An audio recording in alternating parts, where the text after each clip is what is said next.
할렐루야. 한 주간 잘 보내셨습니까? 오늘 어린이 주일, 이제 가정의 달 또 첫 주일을 맞이하여서 어린이 주일로 이렇게 나아갑니다.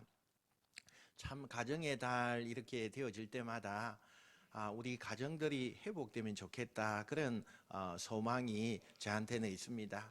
그동안 어떤 가정들이 있었든지 간에, 어떤 과정 속에 또 나아가고 있든지 간에, 가정이 하나님의 말씀을 통해서 회복되면 우리의 자녀들이 회복이 되고, 우리가 하는 일들이 회복되어지고, 또 하나님이 주시는 그 복을 마음껏 누리는 그런 역사들이 일어날 줄로 믿습니다. 오늘 우리 어린이 주일로 이렇게 지키고 있는데, 또 사랑하는 우리의 자녀들 생각하면서 오늘 말씀에서 은혜가 충만하시길 축원합니다. 사회적으로 큰 무리를 빚고 있었던 사건들이 큼직큼직하게 제 생각을 스쳐 지나가기도 했습니다. 그 가운데 제가 곰곰이 생각해 보니까 언젠지 모르겠지만, 그 중에 한 대기업의 회장이 보복 폭행을 해서 아주 큰 사회적으로 무리를 일으키는 그런 사건들이 있는 것을 보게 됩니다. 사랑하는 자기 자녀가 술집에서 폭행을 당했다는 거예요. 그래서 이 아버지가 그 소식을 듣고 그 자기를 수행하는 사람들과 함께 데리고 가서, 아주 그냥 힘이 좋은 사람들, 조폭과 같은 사람들, 이런 사람을 데리고 가서 그 술집에 가서 자기 자녀를 때린 사람을 잡아서 그냥 크게 폭행을 했다는 거예요. 그 모습을 우리가 전국적으로 이렇게 보면서 참 우리 한국의 아버지답다, 한국의 부모답다, 그런 생각을 한 적이 있습니다. 우리나라에는 이 자식 사랑이라고 하는 것이요, 얼마나 지극정성인지 몰라요. 자식을 위해서라면 부모가요, 얼마나 열심히 하는지 모릅니다. 부모는 잘 못 먹어도 자식은 잘 먹여야 됩니다. 부모는 잘 못 입어도 자식은 잘 입혀야 됩니다. 그래서 이 자식 사랑이 좀 남다른 것이 다른 나라에 비해서 우리 한국이다라고 이야기를 해볼 수가 있습니다. 여러분, 자녀의 공부와 자녀의 그 성공을 위해서라면 이 부모들이요, 얼마나 헌신적이고 희생하는지 몰라요. 또 그 일을 하고 있는 것을 이 부모들이 기쁘게 여겨요. 내가 할 수 없이 하는 것이 아니고 기쁘게 여기면서 당연하게 여기면서 나아가는 것을 보게 돼요. 그래서 자식을 위한 이 헌신적인 사랑과 그 열정은요, 정말로 대단하다라고 이야기할 수가 있습니다. 그러나 자녀를 향한 부모들의 그 사랑은 있지만, 우리가 좀 곰곰이 생각해 볼 문제가 있는데, 그게 뭐냐? 명확한 가치관, 바른 가치관, 이런 것이 결여된 그런 사랑을 하고 있지는 않는가, 우리가 한번 생각을 해보아야 합니다.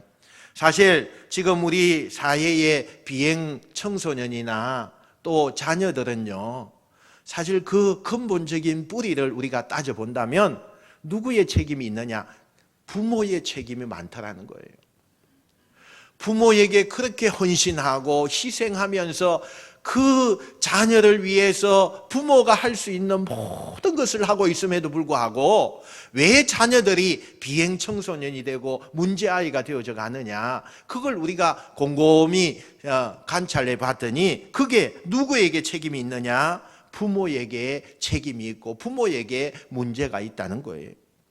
이 부모들의 문제를 보면은 지식은 있어요. 그런데 없는 것이 있는데, 그게 뭐냐? 지혜가 없어요. 많은 부모들이 돈은 있는데 인격이 없는 부모가 많아요. 권세는 있는데 덕이 없어요. 힘은 있는데 신앙이 없는 그런 부모들이 너무나 많다는 거예요. 그래서 그런 부모들은 자식을 어떻게 키웁니까? 힘으로 키워요. 힘으로. 권력을 가지고 키우고 돈으로 키우고 세상의 권세를 가지고 그 자녀를 키워나가는 그런 모습을 우리가 보게 돼요. 정당하게, 또 사실 이러이러한 이해관계를 통해서 부모를 이해시키고 그 자녀에게 그렇게 하는 것이 아니고, 힘을 가지고 누르고 지배하려고 하는 그런 부모들이 너무나 많이 있었다는 사실이에요.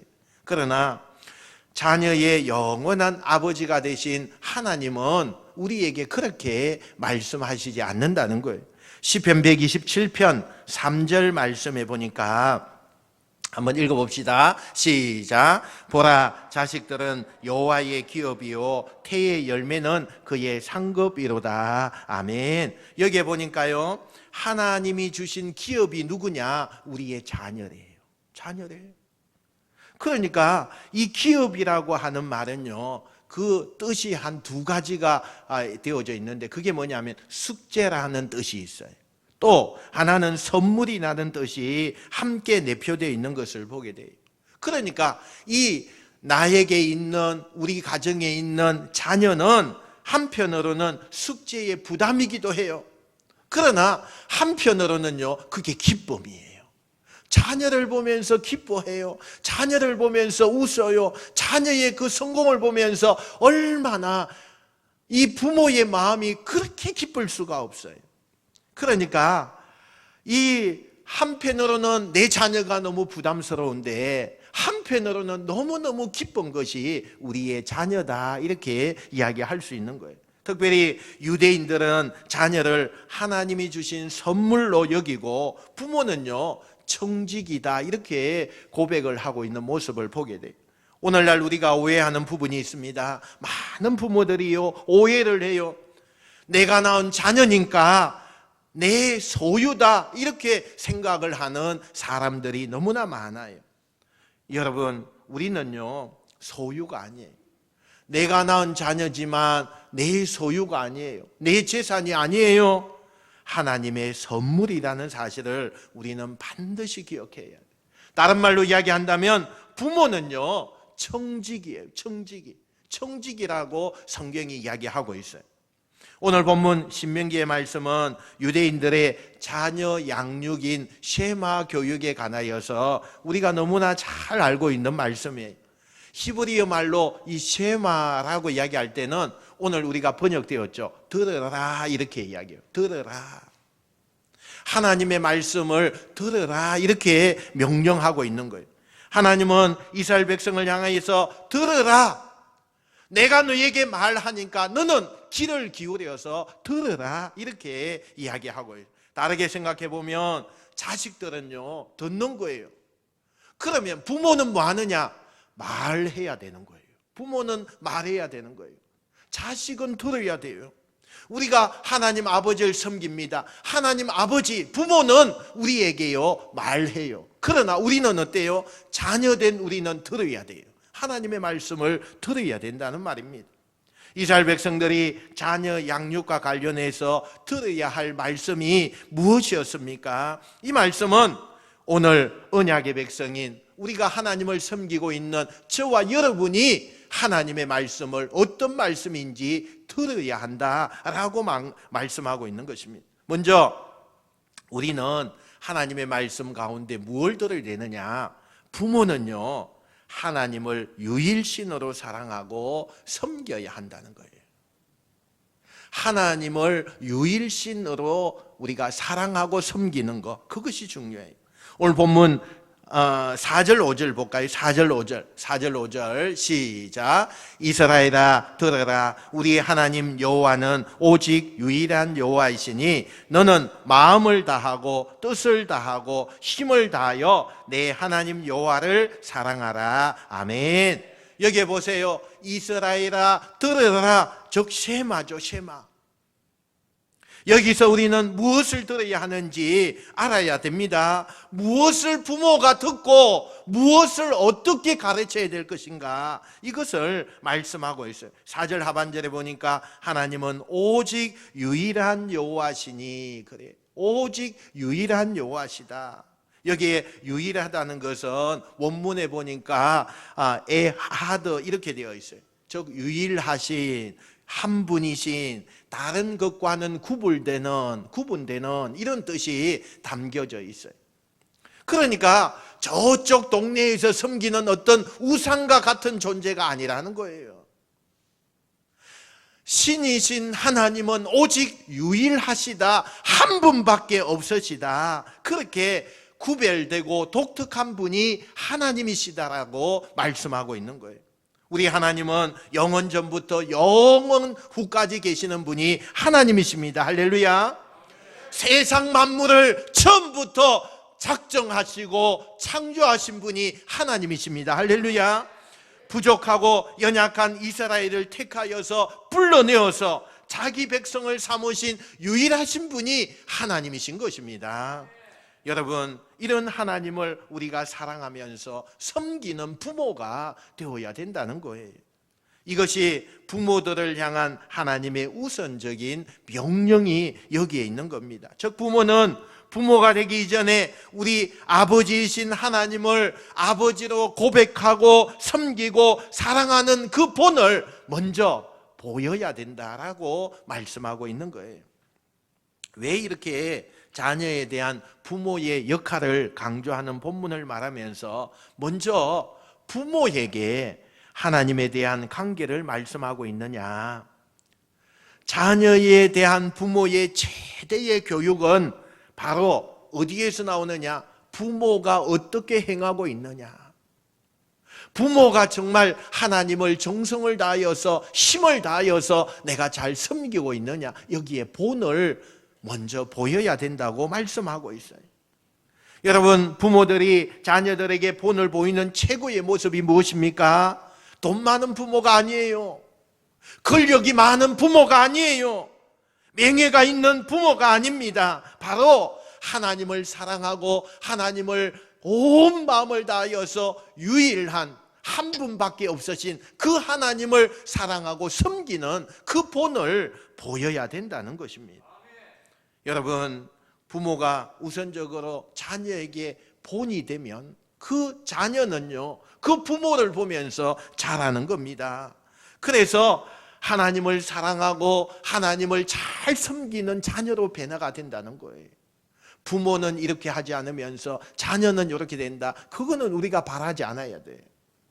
부모가 하나님을 잘 섬기고 하나님을 마음을 다하여서 섬기면 자녀도 하나님을 마음을 다하여서 바르게 신앙생활하게 되어 있는 것입니다.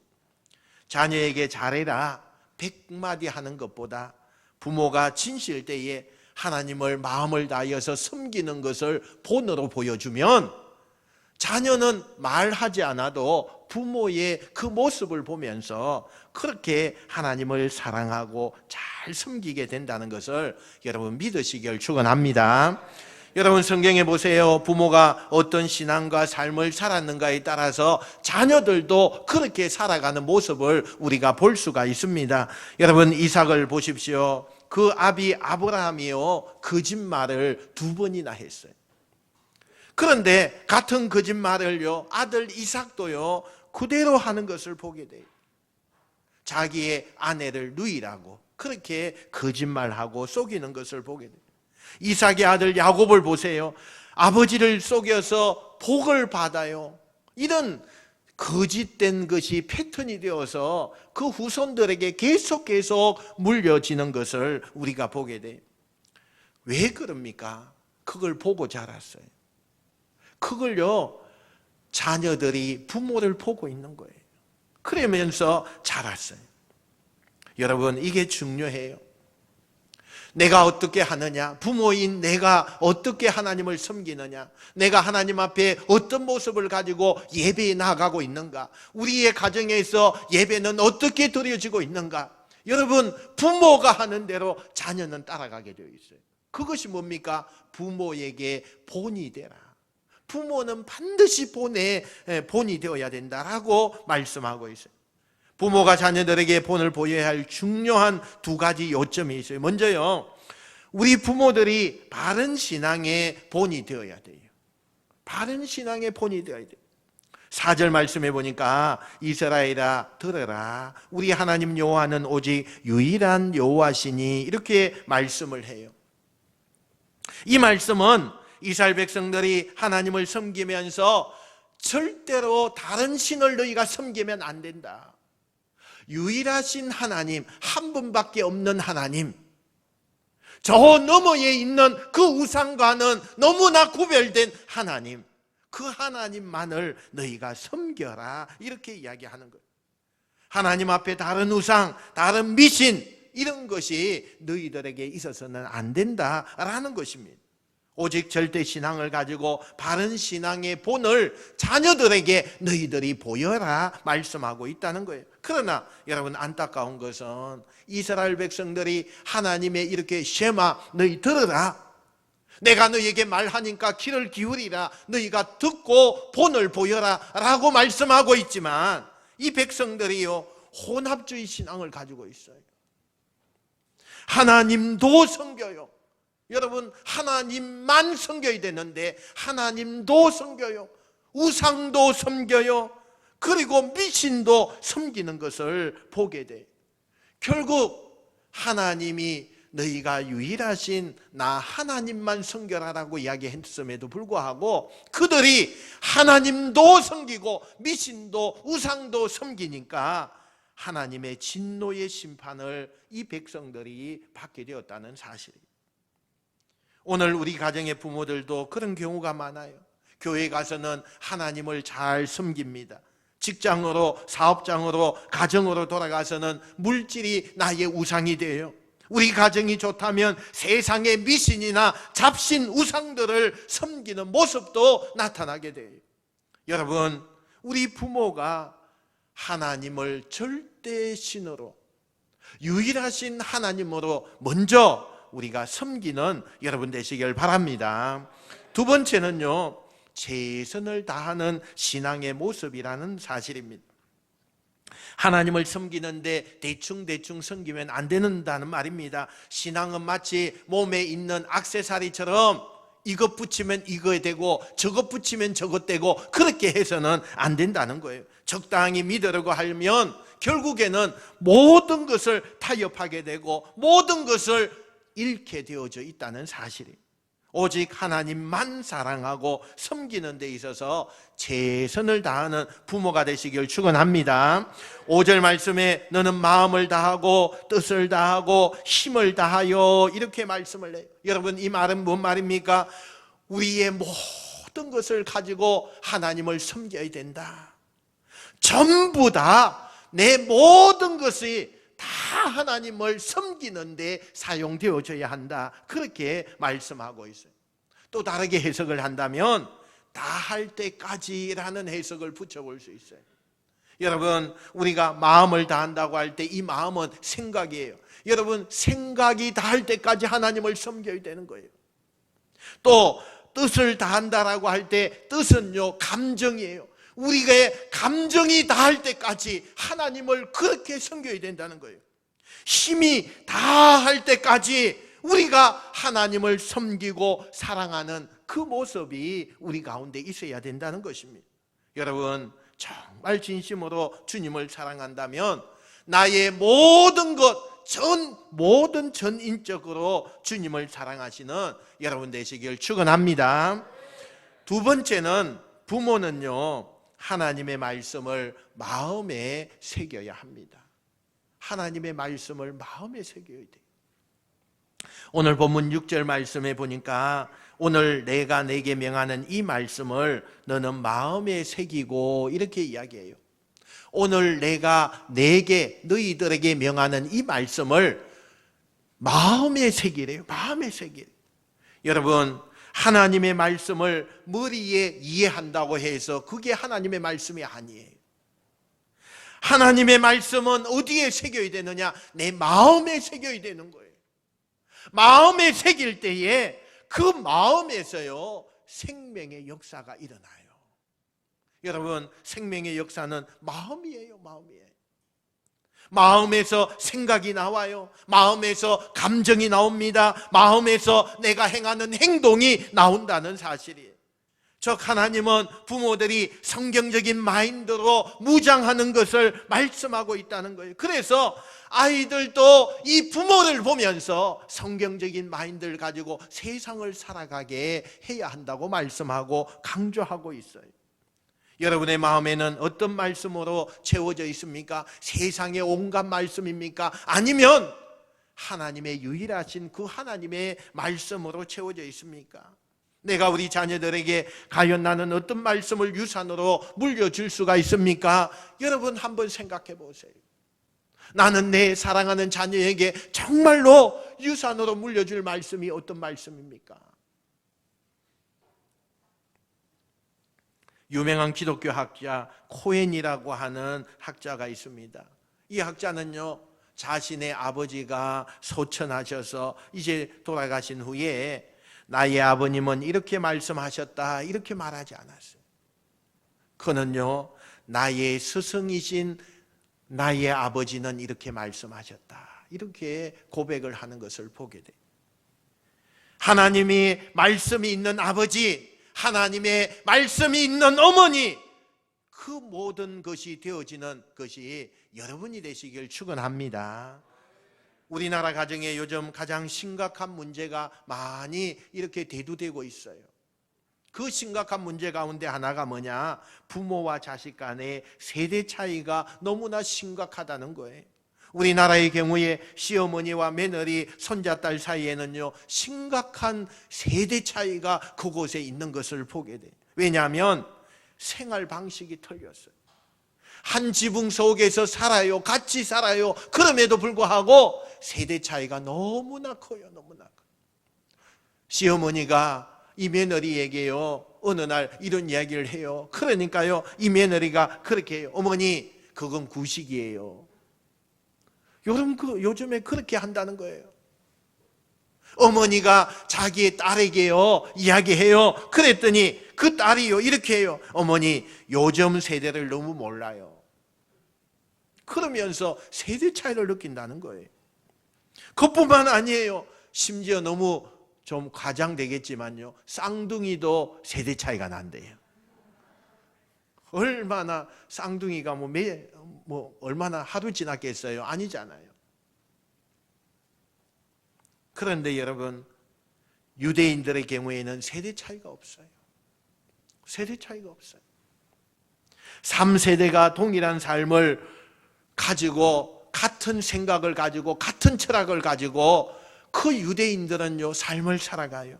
유대인들이 아무리 흩어져 있어도 동일한 마인드를 가지고 살아가는 모습을 보게 돼요. 유대인들이 AD 70년에요, 자기 나라를 잃어버렸어요. 사람들이 뿔뿔이 흩어졌어요. 그리고 얼마나 되었느냐 하면 약 2000년 동안에 헤어져 살았어요. 1948년에 해방을 맞이하여서 2000년 정도 헤어져 있다가 자기들 땅으로 돌아오게 되었어요. 그런데 놀라운 것은 그 2000년 동안에 흩어져서 살고 있었지만 함께 모였을 때에 그들의 언어가 같았어요. 그들의 사상이 같았어요. 생활 습관이 같았어요. 문화들이 같았다는 거예요. 그것이 바로 그들의 마음에 구약 성경이 있었기 때문인 거예요. 여러분, 유대인들에게 우리가 배워야 할 것은 그들은 너무나도 성경을 사랑하고 사모했다는 거예요. 성경을 배우는 데 힘을 다했다는 거예요. 우리 어른들이, 부모들이 먼저 그 본을 보여야 되는 거예요. 하나님의 말씀을 우리가 배워야 가르칠 수가 있어요. 하나님의 말씀을 내가 은혜 받아야 내 자녀에게 은혜를 나누어 줄 수가 있다는 말이에요. 그러므로 우리가 하나님의 말씀을 배워야 한다는 거예요. 여러분, 유대인들은 그 부모들이 13세가 되는 성년식에, 자기 자녀가 성년식이 될 때는 이 자녀에게 물려주는 유산이 뭐냐? 성경이었어요. 성경이요. 이 성경은요, 자기 할아버지 때부터 다 물려받은 성경이에요. 그 성경을 이 성년식을 통해서 거대하게 치르고 난 다음에 유산으로요, 이것을 물려주는 거예요. 여러분, 우리가 유대인을 잘 알잖아요. 몇 퍼센트 되지 않아요. 그런데 전 세계의 중요한 요지에는 유대인들이 다 그곳에 있어요. 그러면 그들이 어릴 때부터 어떻게 자랐느냐? 태아에 있을 때부터요, 그들은요, 하나님의 말씀을 암송시켰어요. 태아에 아이가 있을 때부터 그 말씀을 매일마다 암송했어요. 이 쉐마의 신명기에 있는 말씀을 암송을 해요. 그리고 아이가 태어났을 때 뭘 알겠어요? 그럼에도 불구하고 태아에서부터 아이가 태어나서 아직도 아무것도 할 수 없는데도 불구하고 하나님의 말씀을 계속 암송시키는 거예요. 그들이 이제 말을 하기 시작하고 글을 배우기 시작할 때는 거의 이 쉐마의 말씀을 다 암송하게 되어 있어요. 어릴 때부터 그들은 하나님 중심의 그 교육을 하게 되었어요. 하나님이요 오직 유일하신 하나님, 저 멀리 있는 내 이웃에 있는 그런 우상이 아니고 하나님은 오직 한 분이신 유일하신 하나님이시다라는 것을 그 자녀들에게 가르쳤다는 거예요. 그리고 그들이 성년식 13살이 되었을 때는 그 부모가 가지고 있던 그 성경을요, 말씀을 그들에게 주었다는 사실이에요. 그러면 여러분, 하나님의 말씀을 우리의 마음에 새길 때 어떤 유익이 있을 수 있습니까? 말씀을 마음에 새기면 심력이 강해진다는 거예요.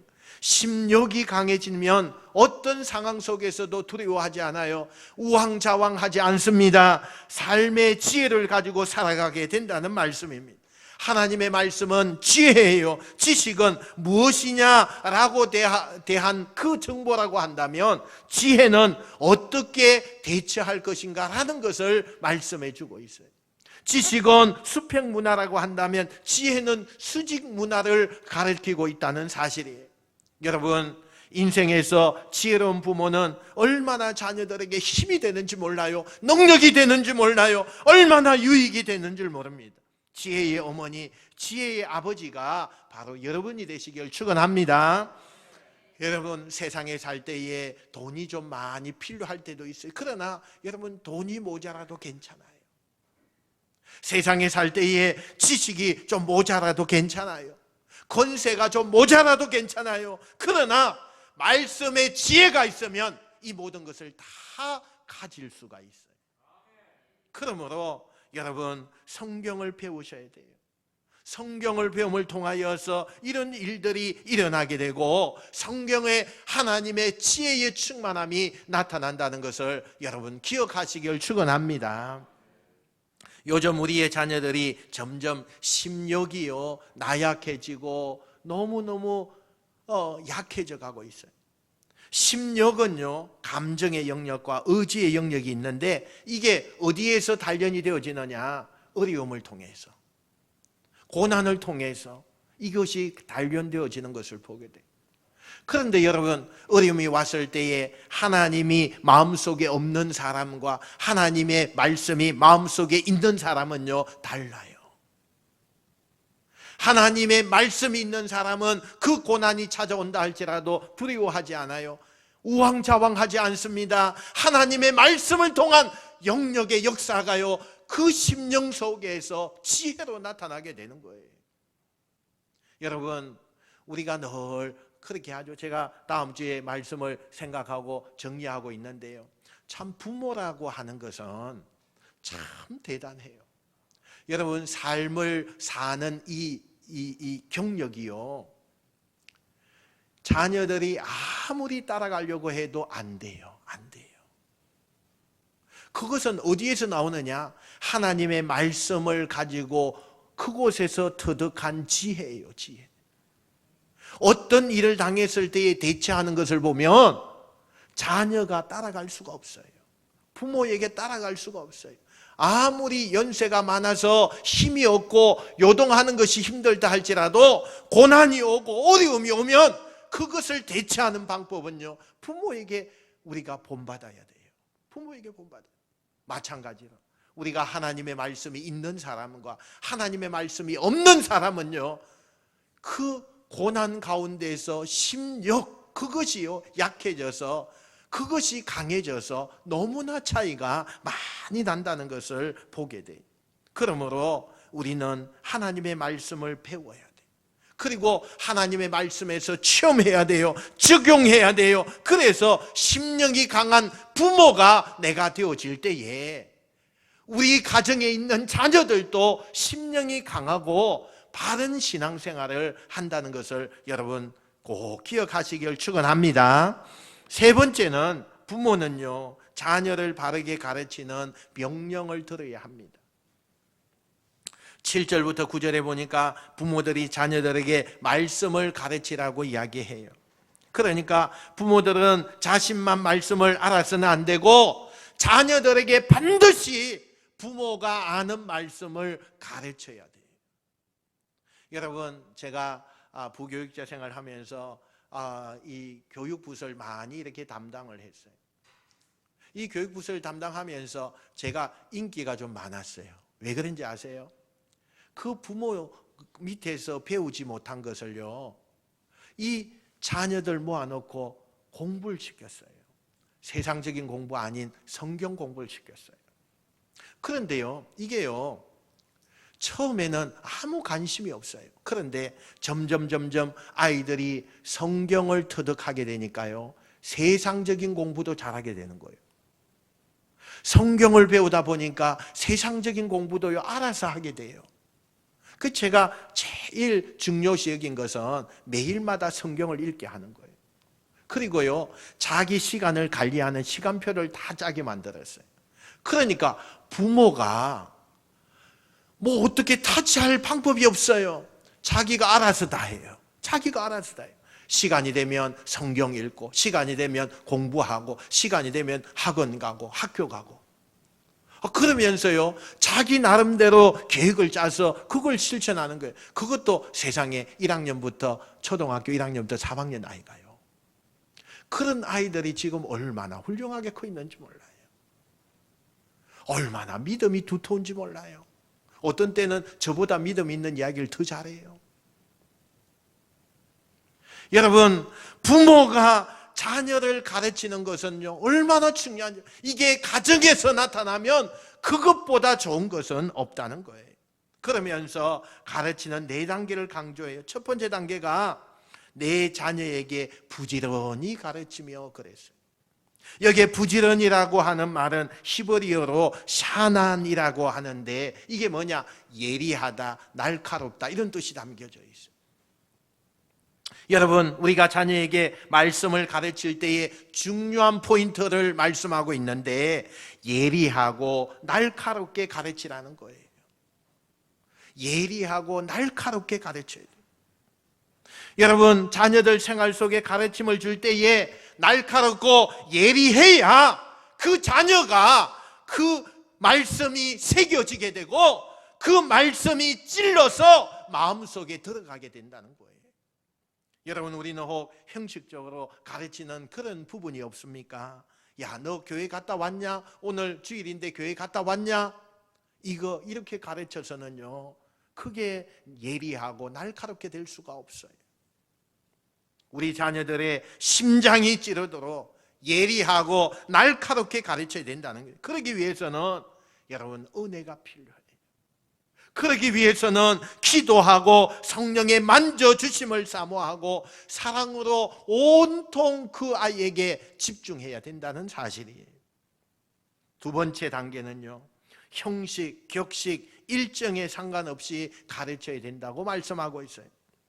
집에 앉았을 때든지 길을 갈 때든지 누워 있을 때든지 일어날 때든지 이 말씀을 강론하고 말씀하고 있어요. 이 말은 여러분, 집에나 길에 갈 때나 어디든지, 그건 무엇을 이야기해요? 하루 종일 모든 상황 가운데에서 할 수만 있다면 이 자녀에게 말씀을 가르치라는 거예요. 우리 부모들의 제일 단점이 뭔지 아세요? 귀찮아요. 귀찮아요. 여러분, 귀찮으면 할 수가 없잖아요. 하나님의 말씀을 들려주는 일이 귀찮아져요. 매일마다 하는 것이 귀찮아져요. 안 되는 거예요. 그러나 하나님은 뭐라고 말씀해요? 하루 종일 어떤 상황 가운데서도 자녀가 나와 함께 있다면 말씀을 가르치래요.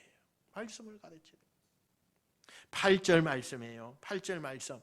8절 있나요? 예, 한번 읽어봅시다. 시작. 너는 또 그것을 내 손목에 메어 기호를 삼으며 내 미간에 붙여 표를 삼고. 아멘. 얘기해 보세요. 그것을 내 손목에 메어, 이렇게 기호를 삼으라, 이렇게 말씀해요. 하나님의 말씀을 생활화해야 된다라는 것을 말씀해요. 여기에서 손목은요, 뭘 이야기하느냐? 일하는 것을 이야기해요.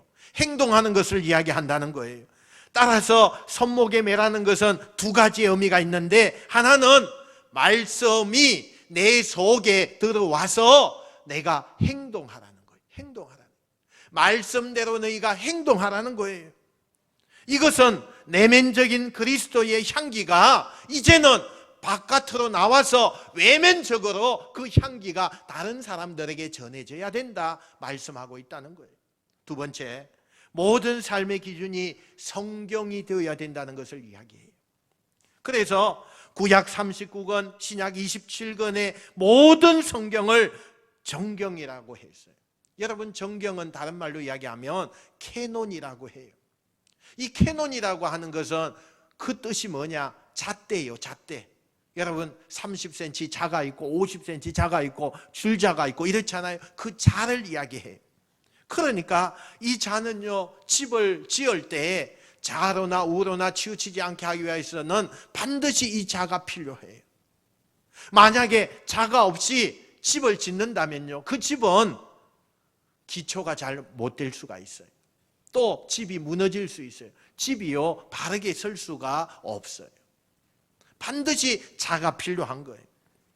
마찬가지로 우리 가정의 부모들은요, 모든 일을 할 때에 자신의 마음대로 하는 것이 아니라 바로 말씀의 자로 일일이 지어서 하라고 말씀하고 있다는 겁니다. 그래서 우리가 무엇을 하든지 말씀대로 적용하고 실천하도록 우리의 자녀들을 가르쳐라, 이렇게 말씀하고 있는 것입니다. 세 번째 단계예요. 8절에 보니까 내 미간에 붙여 표를 삼고, 이렇게 이야기해요. 내 미간에 붙여 표를 삼는다. 이 말은 뭐냐? 여러분, 신본주의 사상을 가지게 하라는 거예요. 미간은요, 머리를 상징해요. 그래서 이 머리라고 하는 것은 사상을 담는 곳이 머리예요.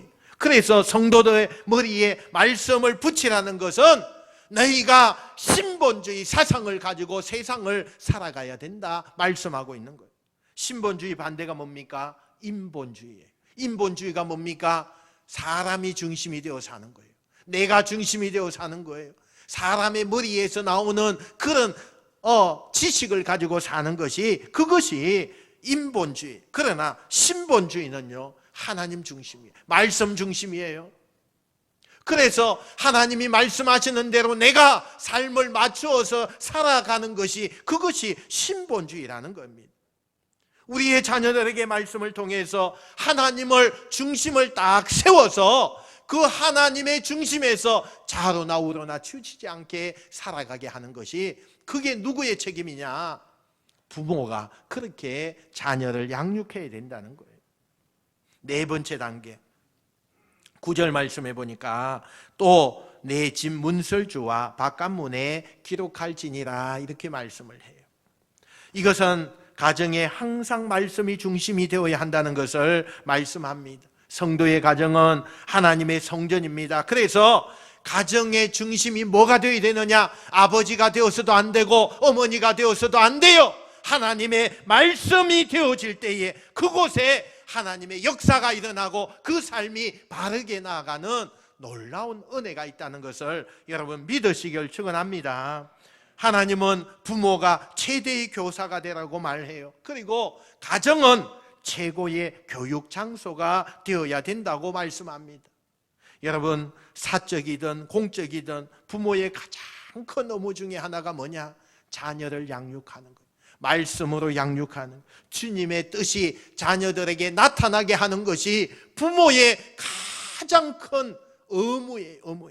이것은 해도 되고 안 해도 되는 것이 아니라 꼭 해야 된다는 거예요. 여러분, 신약에 와서 에베소서 6장 4절 말씀에 이런 말씀으로 우리를 건면해요. 한번 읽어봅시다. 시작. 또 아비들아, 너희 자녀를 노엽게 하지 말고 오직 주의 교양과 훈계로 양육하라. 할렐루야. 이것은 부모들이 가정에서 먼저 자녀들에게요, 말씀을 가르쳐야 된다. 말씀을 권고해야 된다, 훈계해야 된다, 이렇게 말씀하고 있다는 거예요. 그런데 중요한 것은 이런 모든 가정이 아이들에게 정말 자율적으로 될 수 없다는 거예요. 야, 너 알아서 해라, 안 된다는 거예요. 자율적이 안 돼. 종종 오해하는 부모들이 있어요. 신앙은 자유다, 네가 알아서 해라, 교회 가든 말든 그건 네 알아서 하는 거다. 천만의 말씀. 성경은 그렇게 이야기하지 않아요. 너 알아서 해라, 그것이 아니고, 한번 따라해 봅시다. 신앙은 반복적인 양육과 훈련입니다. 여러분, 그래요. 신앙이라고 하는 것은 반복적인 양육을 해야 돼요. 반복적으로 훈련을 시켜야 돼요. 그래야만 바른 신앙을 가질 수 있다는 거예요. 우리 자녀들이 저절로 말씀을 암송하지 않아요. 부모들이 간섭해야 돼요. 도와주고 안내하고 점검해 주어야만이 암송하게 되어 있어요. 여러분, 아이들이 저절로 성경을 묵상하지 않아요. 부모들이 가르쳐줘야 돼요. 부모들이 항상 점검하고 인도해 줘야 한다는 거예요. 그리고 중요한 것은 자녀들 위해서 매일매일마다 기도해야 하는 거예요.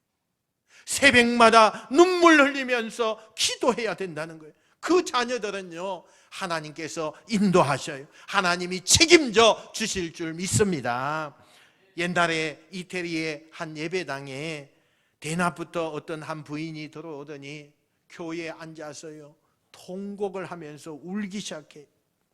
울면서 하나님 앞에 그냥 부르짖고 있는 거예요.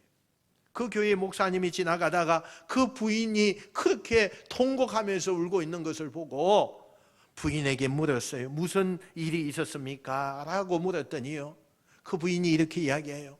큰일 났습니다, 목사님. 내 자녀가, 내 아이가 이단에 빠졌습니다. 죄악을 범했습니다. 그때 이 목사님이 어머니의 어깨를 치면서 이런 유명한 말을 했어요. 부인이여, 기도하는 어머니는, 그 기도하는 어머니의 자식은 결코 망하는 일이 없습니다. 여러분, 그 기도하는 그 어머니의 기도, 그 때문에 성 어거스틴이라고 하는 유명한 학자가 되었어요. 사랑하는 성도 여러분, 5월 가정의 달을 맞이하여서 먼저 우리 가정에서 우리 부모가 하나님을 유일신으로 믿고 경배하는 경건한 부모가 되시길 축원합니다. 우리 자녀들에게 경건한 믿음의 유산을 남겨주는 저와 여러분 되시길 축원합니다. 무엇보다도 우리의 자녀들에게 성경을 부지런히 가르치고 양육하는 부모가 되어서 우리 자녀들이 하나님의 자녀들로 잘 양육이 되어서 요셉과 같이, 다니엘과 같이, 에스더 같이 성경에 하나님의 영광을 드러내는 귀한 도구들로 쓰임받는 아름다운 우리의 자녀들 되시기를 주님의 이름으로 축원드립니다. 축원드립니다. 기도하겠습니다.